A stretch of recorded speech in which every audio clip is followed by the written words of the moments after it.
Shalom. My name is Brother Bethel, and to my right, I'm Brother Yoel. and we are with the Israelite Saints of Christ, you so-called Blacks and Hispanics, whose fathers are of Negroid and Indian descent. You all are the Biblical Israelites that the Bible speaks of, and today's topic is, where are the bones? We were raised in Christianity. Many of our people have a question: where are the remains of our ancestors? Because they can see ancient Egypt standing. They can see, they've heard of like lost city of Atlantis, or whatever the case may be. There's always some type of proof that a civilization existed. However, when it comes to the Bible, there's always the taboo that it's just a book, a white man's book, and that it's not based on anything factual, because you can't physically prove it and lay your hands on anything tangible.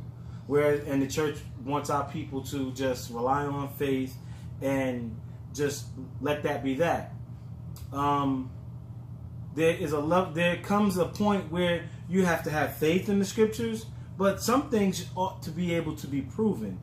I could go to my old neighborhood and see that it's there. While it might have changed, the neighborhood's there. You can find remains of dinosaurs or skeletal remains of humans that live. But where are the bones, the towns and things like that of the people of the scriptures that everybody say they believe? So today we're going to go into that, and we're going to find out where is everything, what's going on. With that, we're going to open up with the book of Deuteronomy chapter 27 and verse 17. The book of Deuteronomy, chapter 27 and verse 17. Cursed be he that removeth his neighbor's landmark, and all the people shall say, Amen. Read that one more time, bro. Cursed be that removeth his neighbor's landmark, and all the people shall say, Amen. So here we see the nation of Israel entering into the covenant. They're being given the laws passed down to them by Moses. And it says, cursed be he that removeth the neighbor's landmark. And all the children of Israel said, Amen. Meaning they agree. They understand it is a curse to follow people who do this. With that, we're going to go back. Deuteronomy 19 and 14. The book of Deuteronomy, chapter 19 and verse 14. Thou shalt not remove thy neighbor's landmark, which they of old time have set in thine inheritance, which thou shalt inherit in the land that the Lord thy God giveth thee to possess it. Again, do not remove the neighbor's landmark. This is something the children of Israel would have never done. Okay? They would have never done this. So, we would have left things as it were. With that, we're going to go to Job 24. 24 and bear with me, brothers and sisters.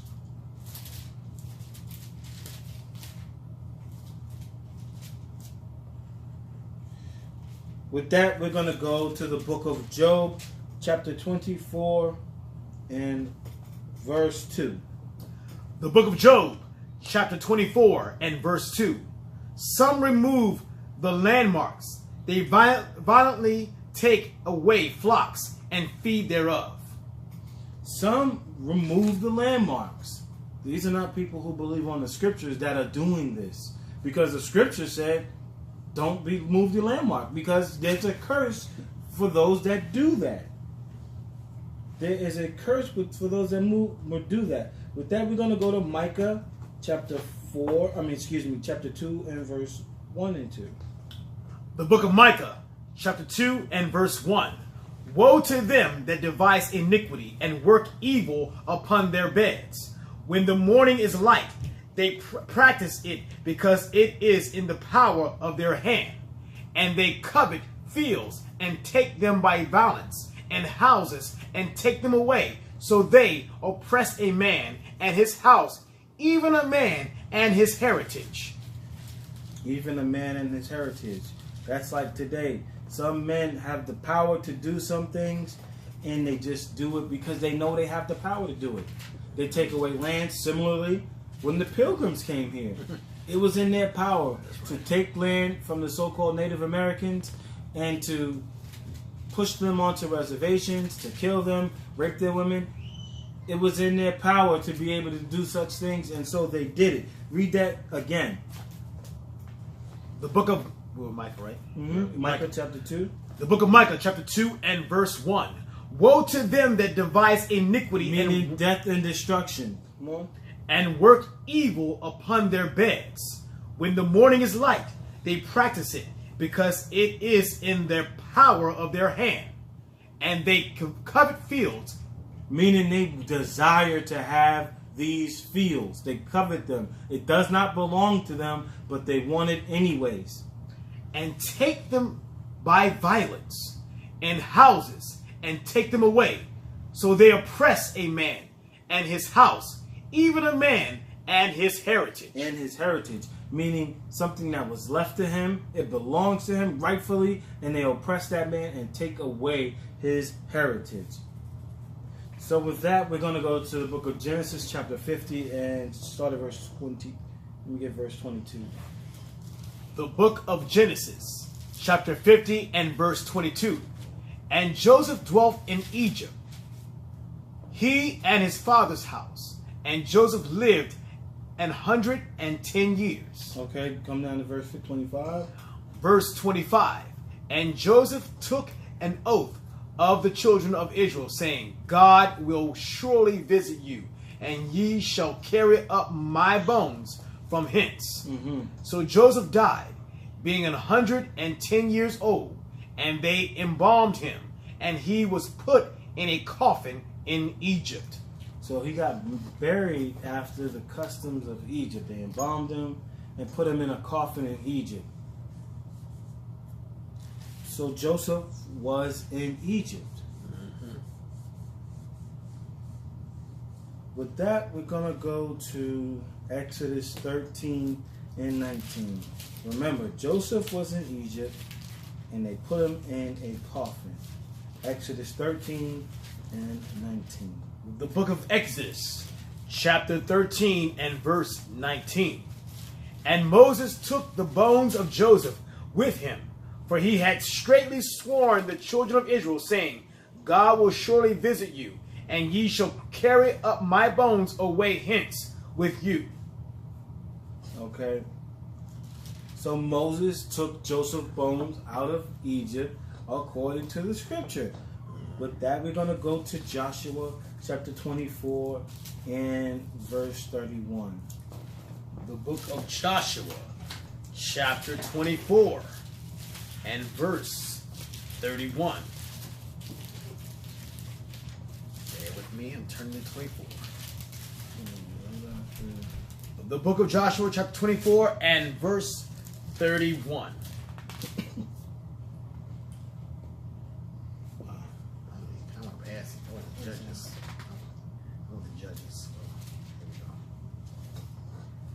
And verse 31. No, Joshua. What's on Joshua? Okay. It's in Joshua. Yeah. And Israel served the most High all the days of Joshua, and all the days of the elders that overlived Joshua, and which had known all the works of the Lord that he had done for Israel. And the bones of Joseph, which the children of Israel brought up out of Egypt, buried they in Shechem, in a parcel of ground which Jacob brought of the sons of Hamor, the father of Shechem, for 100 pieces of silver, and it became the inheritance of the children of Joseph. So here we see Joshua brought the bones out of Egypt and they buried them. So with that, we're going to go to a media reference, all right? There has been unearthed I guess you could call it the burial chamber. I don't think they refer to it as a sepulcher. The burial chamber of Joseph, okay? Is the tomb at Beni Hasan. It dates to 1700 BCE. Because no one has looked for evidence of the Exodus in this period, the tomb has never been linked to the biblical story. And yet, there is a perfectly preserved wall painting here that records an ancient migration into Egypt from the area of modern Israel.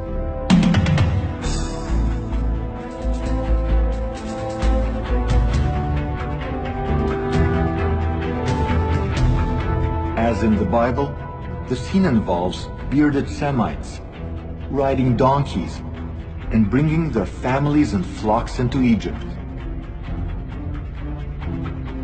Like the Biblical Israelites, they are wearing multicolored tunics. The hieroglyphic inscription on this wall calls these people the Amo, God's people. Looking in the right place, during the right time, we are the first to recognize a veritable snapshot of the migration of the Biblical Israelites to Egypt. The Bible records that at the time of their arrival, one Israelite rose to the highest levels of Egyptian power. His name was Joseph, son of Yaakov, Jacob in English, and he became so powerful that he wore on his finger the seal of royal authority. Discovering Joseph's seal at Avaris would prove that the Israelites arrived here exactly when our timeline predicts. That would be like finding a needle in a 3,700-year-old archaeological haystack.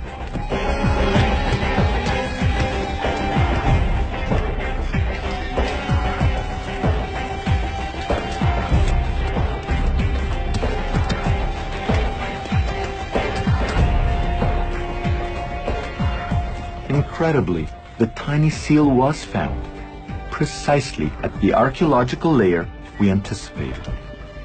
In fact, Professor Manfred Bitak found no less than 9 seals worn by Joseph's court officials. Inscribed right on them is the Hebrew name Yaakov, Joseph's father. It's very strange that we found 9 seals with the name Jacob here. It's a biblical name, by the way. The original was probably mounted on a ring worn on the finger, and this gives us a new puzzle. Is it really a puzzle? Not if one uses our chronology. This is the only time that a Hebrew name appears on an Egyptian royal seal. It directly connects Avaris with the Bible. But Professor Bitak steers clear of biblical chronology. He's under the constant watch of the Egyptian Antiquities Authority, who have made Avaris off limits to the public. Supposedly for conservation reasons, Professor Bitak has been forced to cover up his dig every single year. The area is then plowed, seeded, and cultivated by local farmers.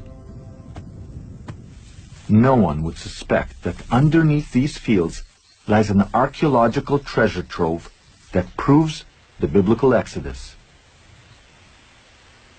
There you see it. The burying place of Joseph has been unearthed. He existed. But what do you see? You see that they also cover up the site year after year and replant upon it like it never existed. Why would such a thing like this not be for the world to see? Also, you can have some farmland. That is a historical site, yet they bury it year after year, or as often as people go in and come out, they cover it back up. But you see it, brothers and sisters. Our forefather Joseph existed. All right. So what else is being hidden from us? What else don't you, brothers and sisters, know? What else is your pastors neglecting to tell you?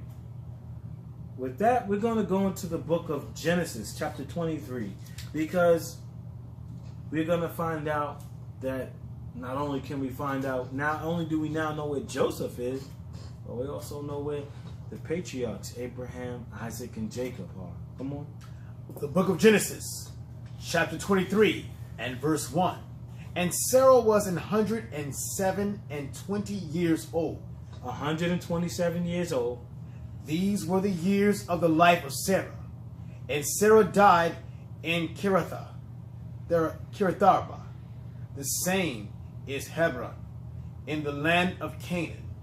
And Abraham came to mourn for Sarah, and to weep for her. And Abraham stood up from before his dead, and spake unto the sons of Heth, saying, I am a stranger and a sojourner with you. Give me a possession of a burying place with you, that I may bury my dead out of my sight. And the children of Heth answered Abraham, saying unto him, Hear us, my lord. Thou art a mighty prince amongst us in the choice of our sepulchres. Abraham is what? A prince among us. He's a mighty prince. He's a mighty prince. Thou art a mighty prince among us in the choice of our sepulchres. Bury thy dead, none of us shall withhold from thee his sepulchre, but that thou mayest bury thy dead. And Abraham stood up and bowed himself to the people of the land, even to the children of Heth, and he communed with them, saying, If it be your mind that I should bury my dead out of my sight hear me, and entreat for me to Ephron, the son of Zohar. That he go ahead. So right now, Sarah has died. Abraham just wants to bury her. I just want to get her out of my sight. He goes to Heth. He goes to the children of Heth, and asks for a place. I just need a spot to put my dad. They're like, look, you can have anywhere you want. You're a mighty prince to us. All right, you can have whatever you want. But Abraham he knows what the scriptures say. He's not about to allow them to just give him anything. He don't want it to come back. Look, that you gave me anything. Come on. Verse 9. That he may give me the cause of Machpelah. The cave. Machpelah. That he may give me the cave. Oh, my apology. It's Old English. That's okay. We know what you That he may give me the cave of Machpelah. Keep in mind that he is getting a cave. Read. Of Machpelah. I'll start at verse 9 again. That he may give me the cave of Machpelah, which he hath, which is in the end of his field, for as much money as it is worth. He shall give it me for a possession of a burying place amongst you.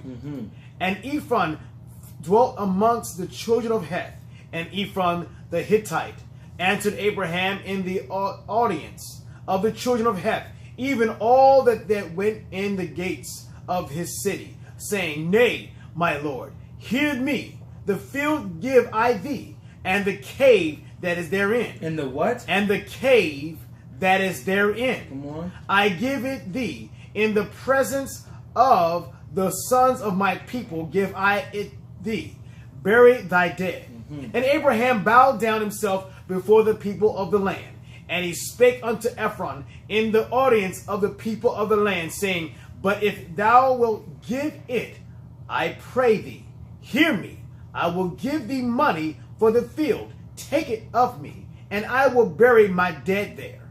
And Ephron answered Abraham, saying unto him, My lord, hearken unto me. And the land is worth 400 shekels of silver. What is the betwixt me and thee? Bury therefore thy dead. And Abraham hearkened unto Ephron, and Abraham weighed to Ephron the silver which he had named in the audience of the sons of Heth, 400 shekels of silver, current money with the merchant. So this land wasn't just given; he purchased this land. Nobody gave Israel anything; he purchased it. All right, come on. Verse 17. And the field of Ephron, which was in Machpelah, which was before Mamre, the field and the cave which was therein, and all the trees that were in the field, that were in all the borders round about, were made sure unto Abraham for a possession in the presence of the children of Heth, before all that went in at the gates of his city. Okay, come on. Verse 19. And after this, Abraham buried Sarah, his wife, in the cave of the field. He buried her in the what? In the cave of the field of Machpelah, before Mamre. The same is Hebron, in the land of Canaan. And the field and the cave that is therein were made sure unto Abraham for a possession of a burying place by the sons of Heth. So that we're going to go to a media reference from a brother who lived during the 1st century and notated where our ancestors were buried, where Israelites were scattered. So with that, we have the itinerary of Benjamin of Tudela. Page 31, second paragraph. In front of Jerusalem is Mount Zion, on which there is no building, except a place of worship belonging to the Christians. Facing Jerusalem for a distance of 3 miles are the cemeteries belonging to the Israelites, who in the day of old buried their dead in caves. Belonging to who? Belonging to the Israelites, who in the days of old buried their dead in caves. And upon each sepulchre is a dated inscription. But the Christians destroy the sepulchres. Who destroyed them? The Christians destroy the sepulchres. You church folk destroyed the sepulchres. Come on. Employing the stones thereof in building their houses. These sepulchres reach as far as Zelzah in the territory of Benjamin. Around Jerusalem are high mountains. On Mount Zion are the sepulchres of the house of David and the sepulchres of the kings that ruled after him.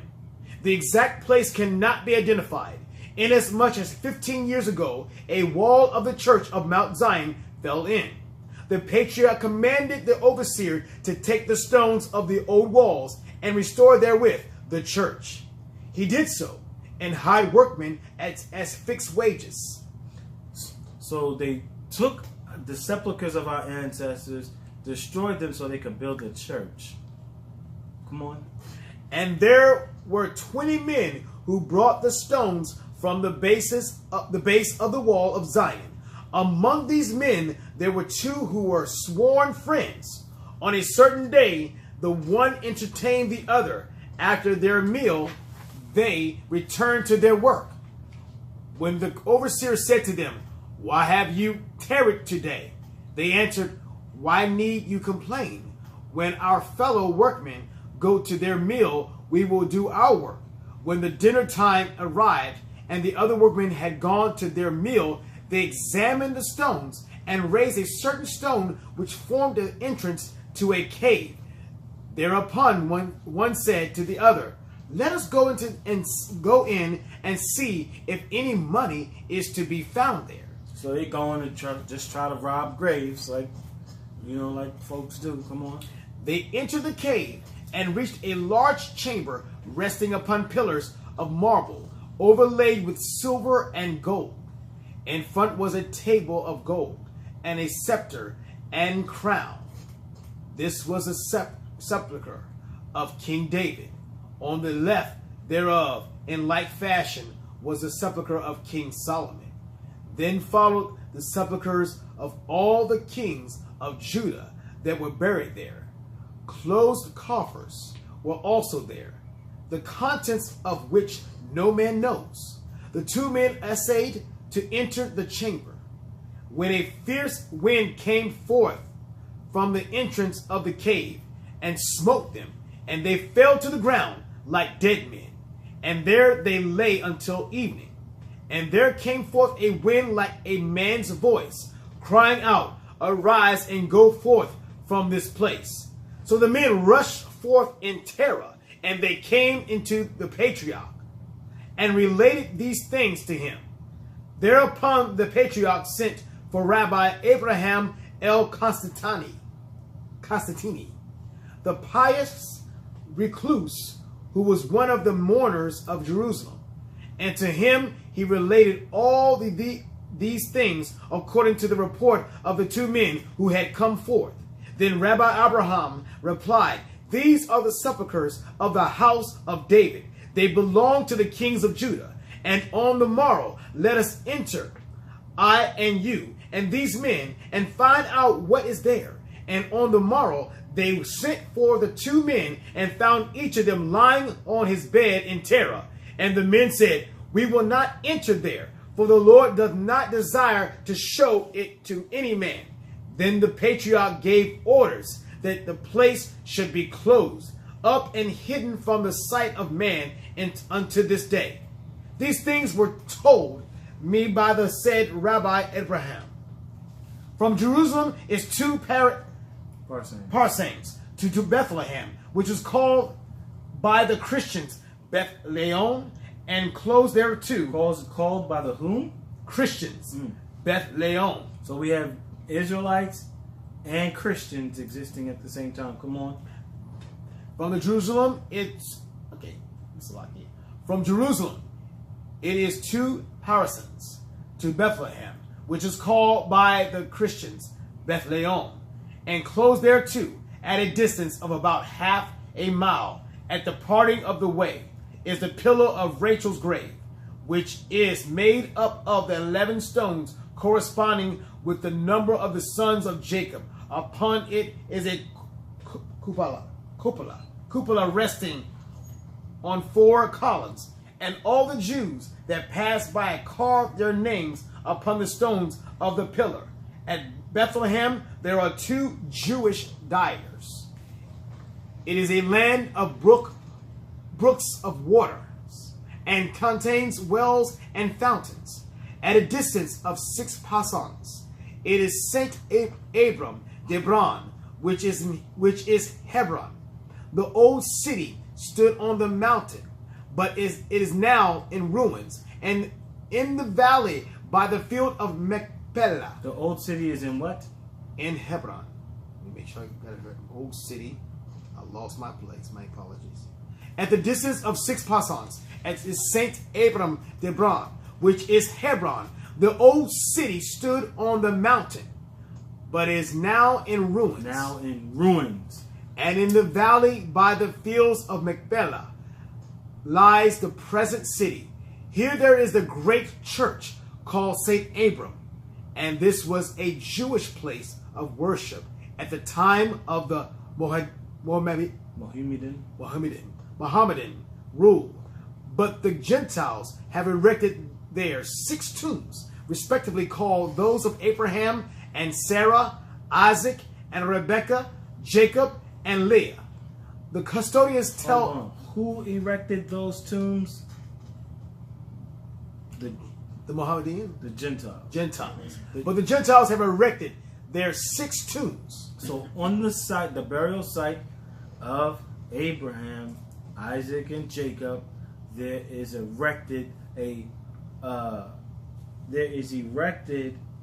tombs by the Gentiles.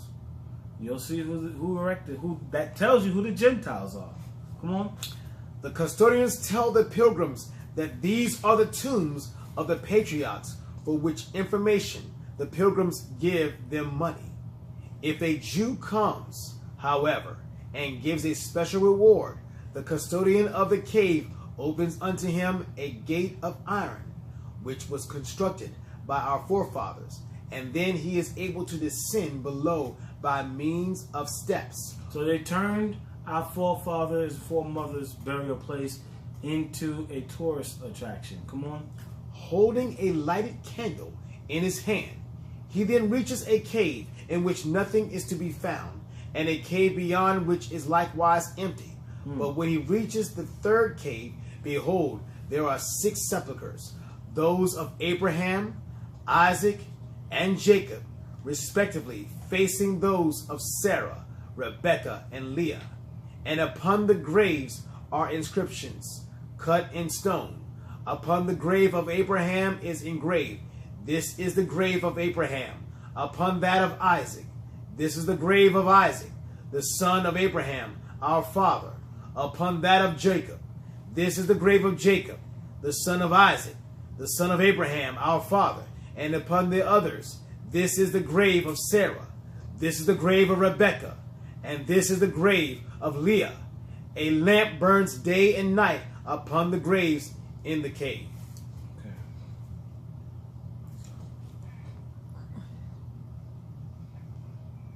Finds there many casks filled with the bones of Israelites, as the members of the house of Israel were wont to bring the bones of their fathers thither to deposit them there in this day.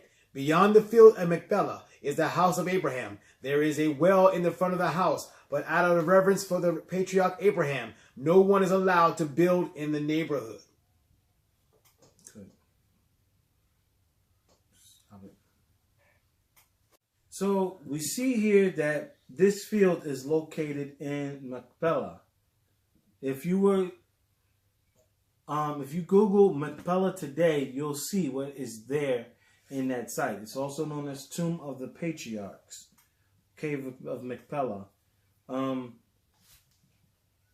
We see that the Christians have destroyed our ancestors' burial sites, and it is now today a place. It's a tourist attraction. All right. Let's go to 1 Ezra chapter 4 and verse 45. 1 Ezra chapter 4 and verse number 45. Start at verse 42. The book of 1 Ezra chapter 4 and verse 42. Then said the king unto him, Ask what thou wilt, more than in appointed in the writing, and we will give it thee, because thou art found wisest, and thou shalt sit next me, and shalt be called my cousin. Then said he unto the king, Remember thy vow, which thou hast vowed to build Jerusalem in the day when thou camest to the kingdom.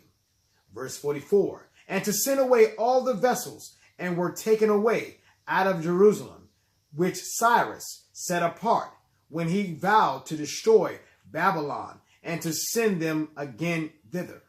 Thou also hast vowed to build up the temple, which the Edomites burnt when Judea was made desolate by the Chaldees. By the Chaldees. So here we see that the Edomites, the so-called white man, today burned down our temple when Judah was made desolate by the Chaldees.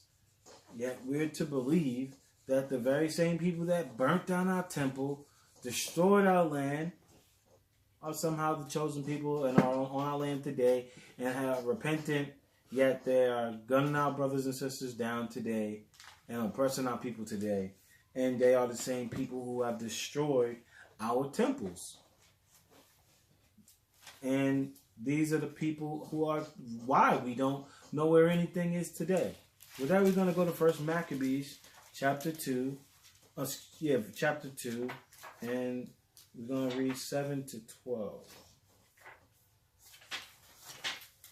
The book of 1 Maccabees, chapter 2 and verse 7. He said, Woe is me! Wherefore was I born to see this misery of my people and of the holy city, and to dwell there when it was delivered unto the hand of the enemy, and the sanctuary into the hand of strangers. The enemy they're talking about are the Edomites. Come on. Verse 8. Her temple is become as a man without glory. Her glorious vessels are carried away into captivity. Her infants are slain in the streets. Her young men with the sword of the enemy. What nation have not had a part in her kingdom and gotten of her spoils? All her ornaments are taken away. For a free woman she is become a bondslave. And behold, our sanctuary, even our beauty and our glory is laid waste, and the Gentiles have profaned it. So today people will say that we're Gentiles. The question needs to be, which Gentile are you? Because here we see the Gentiles have profaned it. Are you those Gentiles that have profaned and destroyed the temples? Gentiles is a blanketed term. And honestly, if it wasn't for that term, Gentiles being there, we probably wouldn't have a scripture today. But these Gentiles that have profaned our temple and destroyed our heritage are the Edomites, who is known as the so-called white man. When we go into the book of 1 Kings, you don't have to go there. We find that as our kings died, they were buried in the city of David. Okay? For those of you who have a Bible app, type in city of David. You'll see many people are buried there. So it's not a matter of, it is a matter of where are the bones, but the question is, why are they missing?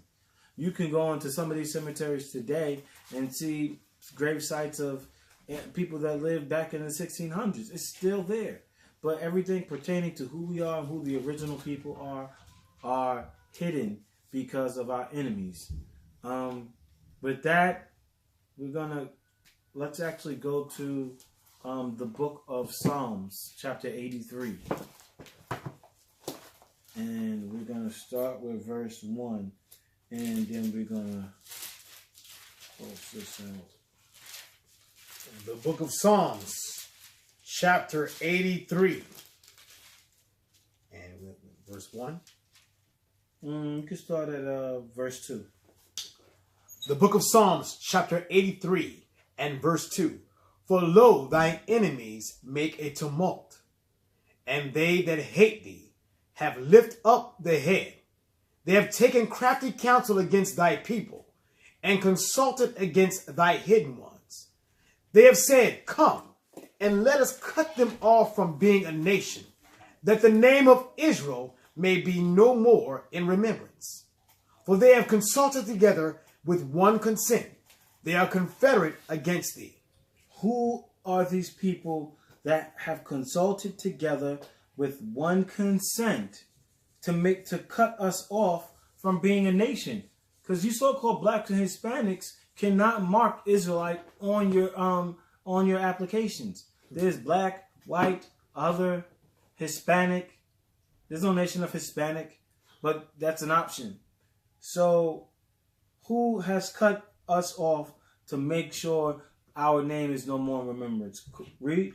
Verse 6. The tabernacles of Edom. Remember, the Edomites profaned the temple and destroyed it. That is the so-called white man. Come on. And the Ishmaelites. That is the so-called Arab man today.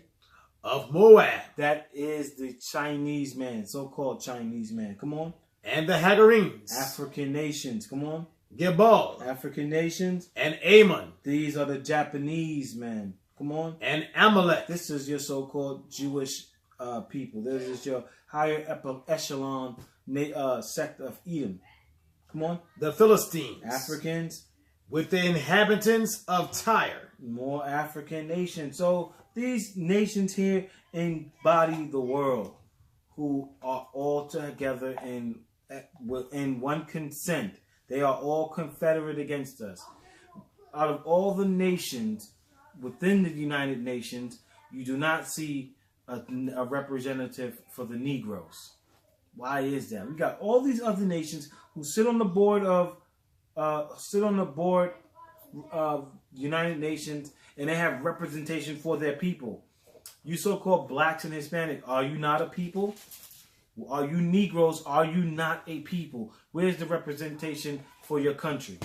It's not there, because all these other nations are confederate against you to make sure you don't know where your ancestors, who you are, to make sure you don't know who you are, and as well to make sure you don't know how to find your way back. So everything in regards to your heritage has been laid waste. And they have tagged you with names like black, colored, African American, which lines up with Deuteronomy 28 and verse 37, where we were prophesied to be going by proverbs, proverbs and bywords. The proverbs and bywords being words like black. That is not a nation. You cannot fly to Negro. Your skin is brown. It's time for you brothers and sisters to wake up. We know who we are, and we're coming back. So, with that, my name is Brother Bethel, and to my right, I'm Brother Yoel. And again, we are with the Israelite Saints of Christ, you so-called blacks and Hispanics, whose fathers are of Negroid and Indian descent. You all are the biblical Israelites that the Bible speaks of. Please visit our website at www.israelitesaintsofchrist.org. And with that, we say, Shalom.